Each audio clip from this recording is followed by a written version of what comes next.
गछौड़ी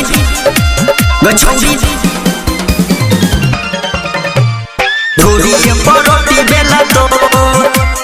धोरी परोटी बेला तो अभी आप सुन रहे हैं अन्नू रिकॉर्डिंग स्टूडियो निर्वाण से। गछौड़ी लंबा का भातार मिल तो तोरा ढोरी परोटी बेला तो तोरा ढोरी परोटी बेला तो गछौड़ी लंबा का भातार मिल तो तोरा ढोरी परोटी बेला तो तू चल जाबी ससुरा गे निमन मिला तो ने भातारा गे तोरा लंबा का भातार मिल तो तोरा ढोरी परोटी बेला तो गछौड़ी लंबा का भातार मिल तो तोरा ढोरी परोटी बेला तो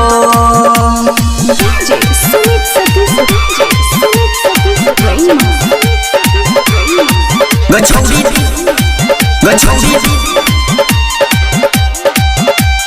धोरी परोटी बेला तो धोरी परोटी बेला तो गछौड़ी हम परेशान तू बना के जमाया ने जदी ससुरा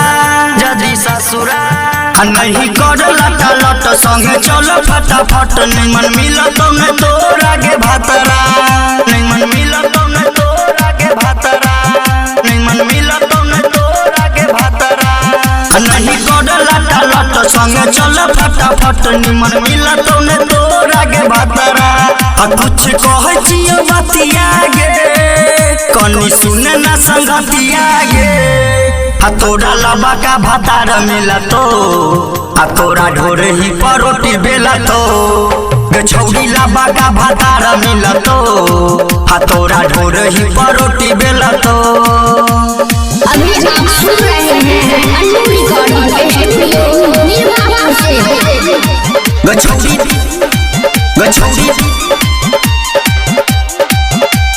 धोरी परोटी बेला तो धोरी परोटी बेला तो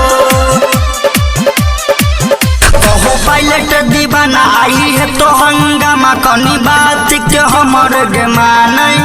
कहो डॉक्टर रंजीत भद्रा मिल तो निक तू कनखिने छोड़ी आगे मारे